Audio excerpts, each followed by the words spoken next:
rather extraordinary TV screen. Wherever my finger goes, up pop little stars.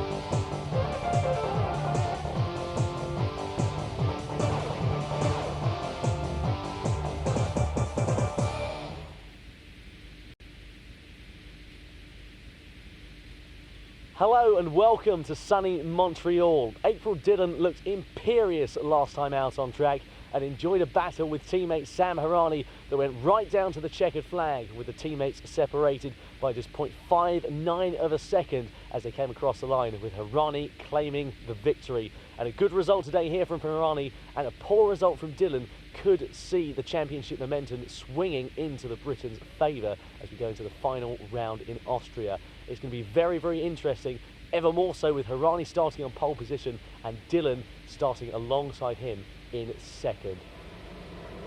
Hello and welcome to round 3 of the Realist Racing Formula Mean Championship. We're at the circuit Gilles Villeneuve. I'm Chad Chumley and alongside me commentator Tom Brooks. Yeah, thank you very much there, Chad. A fantastically enthralling race at Imola last time around, with Sam Hirani just taking the victory from April Dillon. The gap over the line, 0.59 of a second, 500ths, and that's how the grid will line up here for Canada as well. Hirani on pole position in the number 9, Dillon in the 314 alongside him. Linkevicius heads row 2. Dan Thorne with that brilliant 4th position will line up there. Row 3, Lee Harrison and Tom Bellingham, so 2 Britons on the 3rd row of the grid today. Row 4 sees Campbell Wallace in the 64, the Scotsman heading Bjorn Golder in the number 10. Row 5, Neil Heatley and Niall O'Connell, Scottish and Irish drivers lining up on the 5th row of the grid. Tom Alderton and James Lambert head row 6. Further down the order we have row 7 with Thomas Kowalski, the Polish driver, and Craig Woolard in the number 86. He's had a bit of a rough start to the Formula Meme Championship. Matt Davies on row 8, Sam Hill rounding things out in 9th. And row 9 will consist of James Price-Harper, of course, who suffered that huge incident losing his rear wing, and alongside him will line up the number 23 of Alex O'Dell. Luke Mason in the 68 will be on row 10, Pete Walker in the 71 alongside him for power. Charlie Marriott in the 147, of course, who we saw having that huge incident at Tamburello, with Franklin Stegging on row 11. And that's how the grid will line up. A circuit length of 2.78 miles, 14 turns for the drivers to negotiate, and 13 laps lay ahead of them when the lights go green. Yes, this fantastic sort of parkland circuit. The walls are close in, there's lots of chicanes, but they're all very different. Some of them are ferociously fast. The final chicane, in practice, the drivers were challenging each other to see if they could do it flat out, which is quite remarkable. Yes, indeed. So we'll see how things go as the drivers head down towards turn 1. Will we see the carnage off the line that we saw at Imola, or will the drivers be able to make a clean break away? The red lights are on. As soon as they go green, we will be racing here at the Ile Notre Dame circuit. A fantastic getaway for the front row of the grid, but carnage at the back. The Golf livery car of Tom Alderton there, of the Atom racing car. One of the offenders' cars also caught up in some strife there, as well as Bjorn Golder, I think it must be, at least. So Dillon leads the way from Hirani. Is that Dan Thorne trying to get up the inside? Tom Bellingham, lots of cars going deep into there. I think one of the Tropico Motorsports cars, that must be of Linkevicius. It was indeed. He was up into 4th place and has gained a position due to that as well. But yes, a fantastic getaway from the front row of the grid for Dillon to lead the way, and an independable sandwich further down the order, and spinning around goes Linkevicius into the oncoming path of traffic. My goodness, caught up in there is his teammate as well. Oh dear, and one of the PSP Motorsports cars of Niall O'Connell also caught up, flying debris everywhere there, Chad, off the front row. Well, these first lap incidents are getting worse every race. I dread to think what we're going to see in Austria, but yes, absolute carnage. We got Wallace recovering here. He's right down at the back now, but wow, lots of debris everywhere. I hope no one's hurt.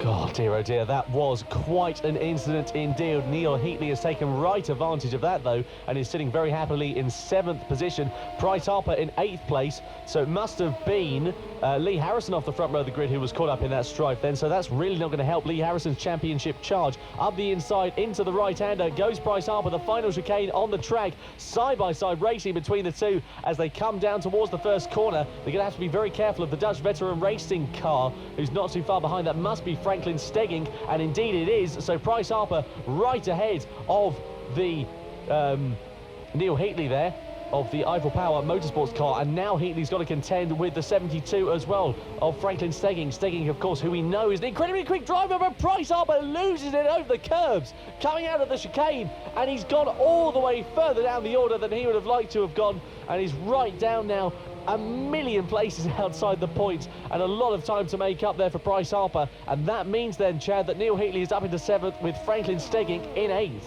Yes, the nightmare continues for Price-Harper. He was lucky not to get beached on that exit curb, actually. It's rather high, but yes, not quite the results you would have been expecting from this former champion, as you've said in the past.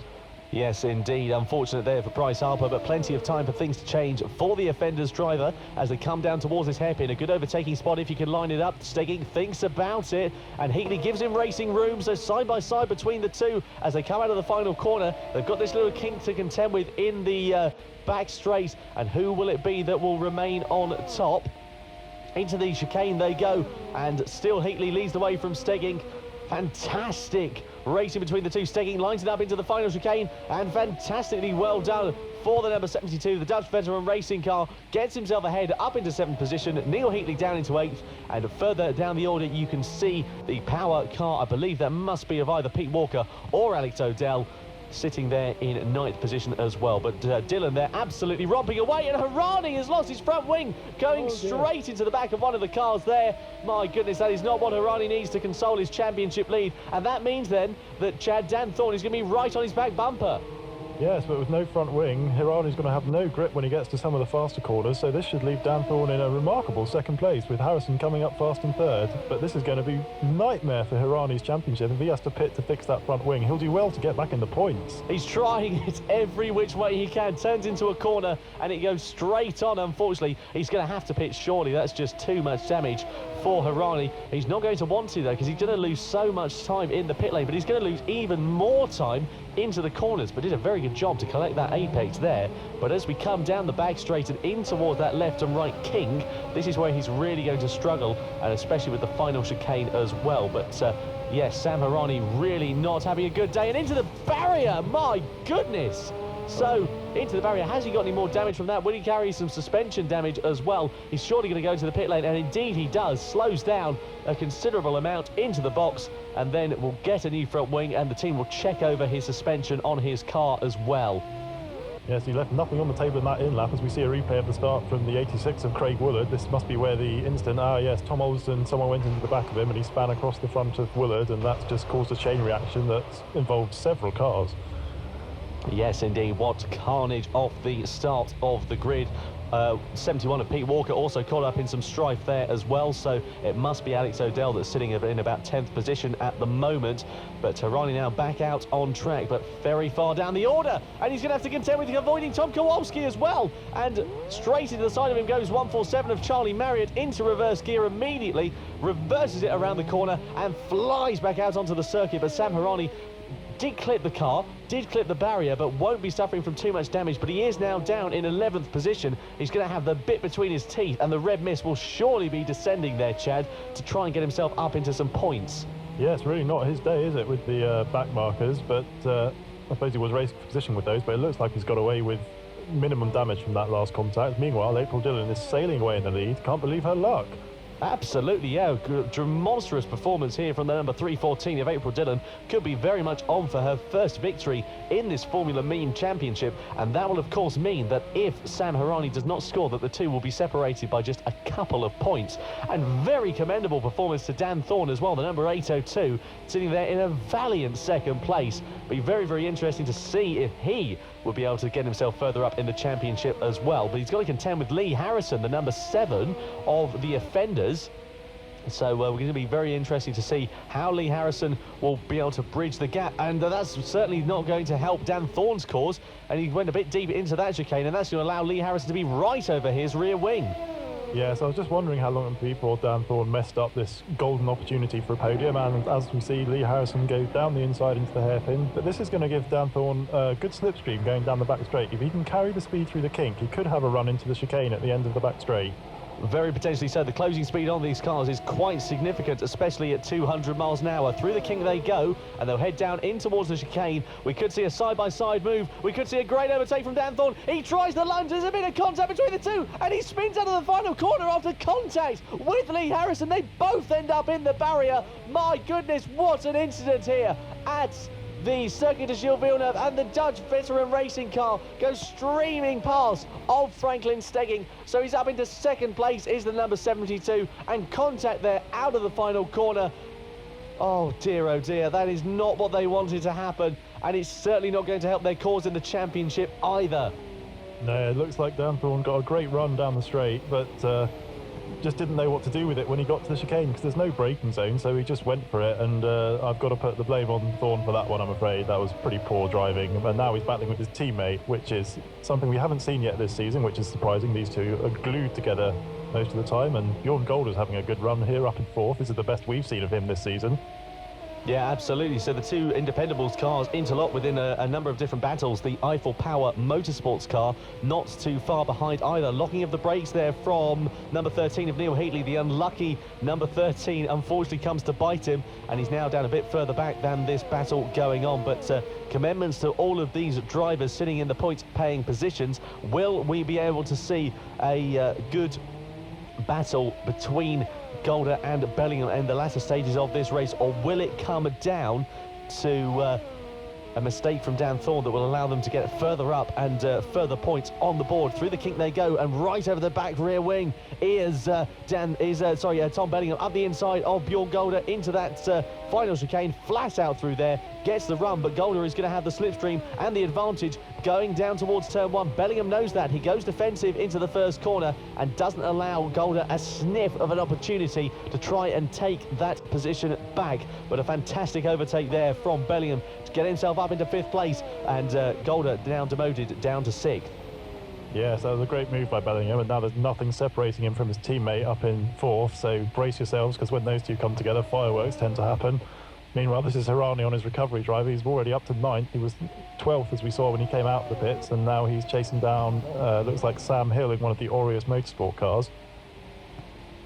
Yes, indeed. So Sam Hirani really trying to recover. Very impressed with how many positions he's managed to get over the last few laps, and really trying to take advantage of that now as well. Up the inside he goes on Hill. Hill tries to defend it to the best of his might, but unfortunately he's having a bit of a dog over run in that Aureus Motorsports car at the moment, and has to think about it once again, does the 00. So we've seen him have the pace in the British Sports Prototype Cup, but unfortunately doesn't seem to have the pace in these cars at the moment. But Dylan absolutely romping away out in front, and has got a significant advantage. Look at there, Franklin Stegging just coming through the final chicane, whilst Dylan is heading all the way down towards the right and left-hander of turns 3 and 4. Yes, it would take a mistake from Dylan from here to lose this race. Never say never, but it doesn't look like Stegging has the pace to catch up. Meanwhile, Harrison's still running in third after that, coming together with Thorne, who's catching Harrison again by the looks of thing, and there's Bellingham in the background running wide. So these podium position battles not quite over and done with yet. Yes, indeed. We'll see how things go. So the Independables having their strongest race of the season so far in 4th and 5th position respectively. Be a very brilliant achievement if they would be able to get themselves onto the podium, even if it's just one of the cars. I'm sure they would be absolutely delighted. Here we are then on board with Thorne.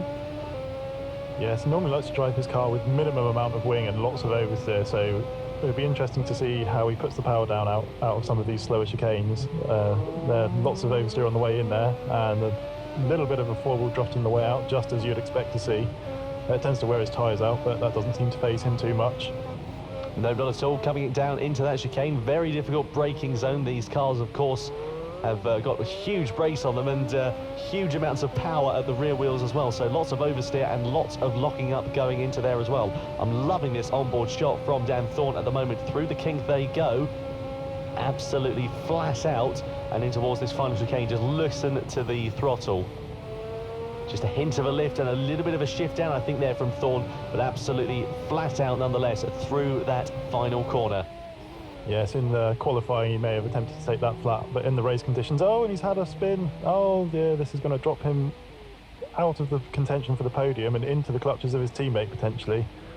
And he's still struggling to get the power down there. Yeah, so Thorne pushing hard to try and regain that podium that he lost earlier on, but I'm doing all his work in the process. Yeah, unfortunate there for Dan Thorne, and as you mentioned there, Chad, Tom Bellingham really coming into play now as well. They're going to have to be careful, of course, of Bjorn Golder, who's not too far behind these pair, so there might be a little bit of a scrap going in towards the latter stages of this race. Only a few more laps worth of racing left here at the Circuit de Gilles Villeneuve. Smoke in the foreground of the shot there. Is that someone going off, or someone perhaps with a mechanical failure? Didn't quite catch who it was nonetheless, and it is indeed Tom Alderton of the Team Atom outfit, who has gone off at that chicane of turns 5 and 6, and unfortunately he will be a bit further down the order than he would have liked. But Thorne locking right up on the brakes there, really coming under threat now, so we could see an independable scrap in the latter stages of this race, and that would certainly be something to behold there, Chad. Yes, absolutely. These two tend to either have the most incredible accidents or the most incredible racing. It's all or nothing with these two, and judging by the way that this season's panned out so far, I'd bet on the latter. Yes, indeed. We'll see how we go. A bit wider the final corner for Dan Thorne. Gets the power down nonetheless, but Bellingham still a bit too far behind in the latter stages of this race. They are coming up to a bit of lap traffic, and Thorne again with oversteer going into that corner. So that leads me to believe he's carrying just a bit too much speed into that first corner for the tyres given the current condition that they are in at the moment. And now they're coming up to the back marker, I believe, of Craig Woolard. It is definitely one of the, it might be PSP Motorsports, actually, it might be Niall O'Connell. In fact, it is indeed. So yes, Niall O'Connell they're coming up against.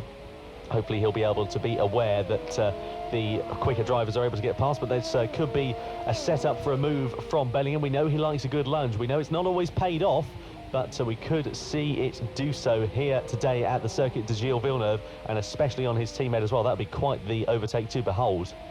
Yes, Niall O'Connell getting out of the way, an experienced driver. We've seen some dodgy stuff from the back markers this season so far, but Niall O'Connell's an experienced campaigner. But Dan Thorne's run wide into the hairpin, and that's allowed Bellingham a sniff, and he's gone past, but Dan Thorne's got the better traction and he retains the position.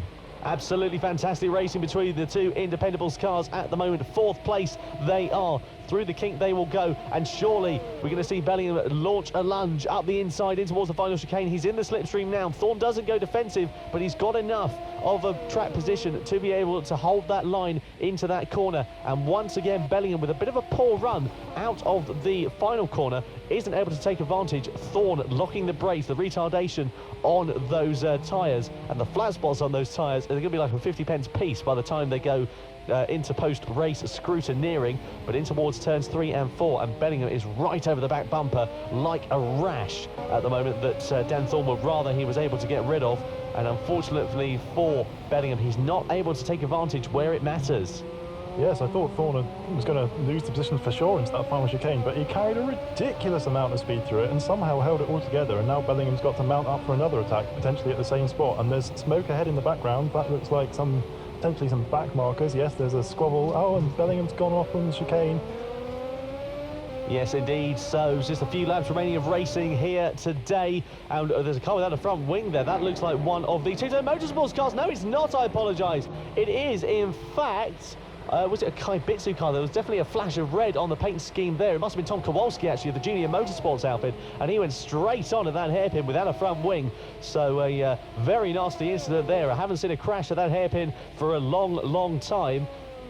And definitely not one as serious as that. Was very lucky not to get the car, and once again Dan Thorne going wide out of that final corner, but carrying so much speed that Bellingham is just not able to get anywhere near the rear wing of his teammate. Yes, Thorne somehow holding the car in a four-wheel drift going through that near flat-out chicane. I don't know how he's not crashed yet, but surely it's only a matter of time before that goes wrong and Bellingham gets the position. Well, we'll wait and see how things go. We're coming on towards the final lap of racing in just a few moments' time. We wait for Dylan, who is comfortably out in front by a good 7 or 8 seconds, to be able to cross the line. And indeed, there we are, white flag. So that's confirmation of the final lap of racing here at the Circuit de Gilles Villeneuve. So just a few more opportunities for the Independables to be able to set themselves out on this lap, and then they've got another lap to contend with, so we could see Bellingham launching an attack. And this is where Dan Thorne is going to really struggle with the usage on his tyres at the moment, and still plenty of time on this on the next lap, rather I should say, for him to take advantage. But he is a little bit too far back there, Chad, unfortunately. Is Bellingham. He's really lost quite an advantage on that lap. Yes, looks like Thorne's managed to open out the gap a bit on this penultimate lap of the race as we go head on board with him through this final section. I hope we stay on board through this final chicane to see how he's taking it, because the last couple of laps have been, that looks perhaps a little bit more sane, and perhaps now he's ahead of Bellingham. He's not, doesn't feel the need to risk his car so much through the fast corner. As starting the final lap, we've got a car off on the inside there. I'm not sure who that was, but it looked like they were out without a rear wing. I hope it's not Price-Harper continuing the fame, unfortunately, of Imola.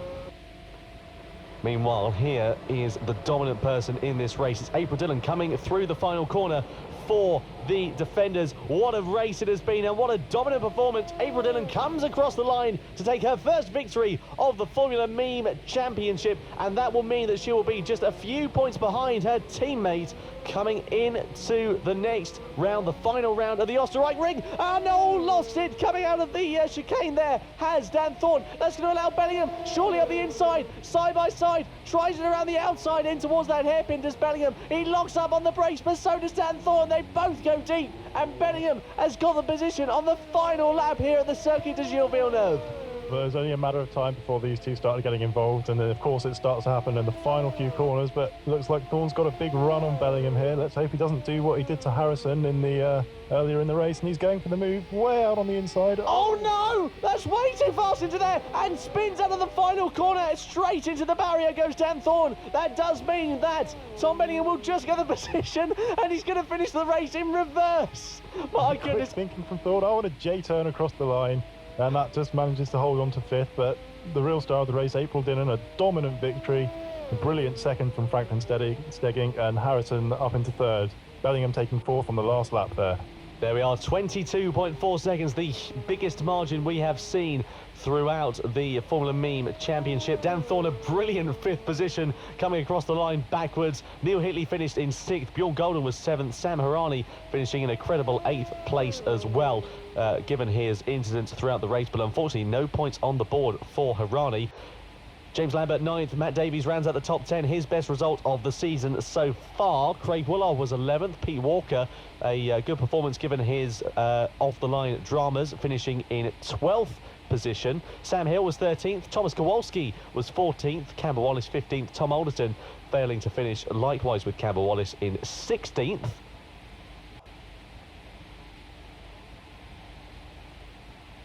And then further down the order, we've got Arunas Linkevicius, the number 17, Alex O'Dell rather, also failing to finish. So 3 out of 3 races and 3 failures to finish for O'Dell. Charlie Marriott, Luke Mason rounding out the top 20. And then just the final runners to come, James Price-Harper again failing to finish here today at Canada. And Niall O'Connell also not crossing the line as well. But an enthralling race it has been today here at the Circuit de Gilles Villeneuve. And what is that going to mean for the championship? Well, look at this there, Chad. 1 point separating April Dillon and Sam Harani, falling in favour of Dillon. So that victory today really is going to mean quite a lot for this championship. Yes, that effectively sets up a one-on-one showdown in Austria, with whoever finishing ahead at that race likely to win the championship. Harrison can still win it technically on points, but it'll take a disaster from Dillon and Harani and a strong victory from Harrison for that to happen. And things looking very close for 4th, 5th, 6th and 7th. Yes, indeed. So who will be the best of the rest compared to the top two? Dillon and Harani have definitely got the advantage going in towards the final round at Austria for the Oostenrijk Ring. And it's going to be an enthralling battle between the top two. If anything else, will Lee Harrison be able to take the advantage? Will the Dutch veteran racing cars be able to get themselves up? We'll see, and we'll find out in Austria in a few weeks' time.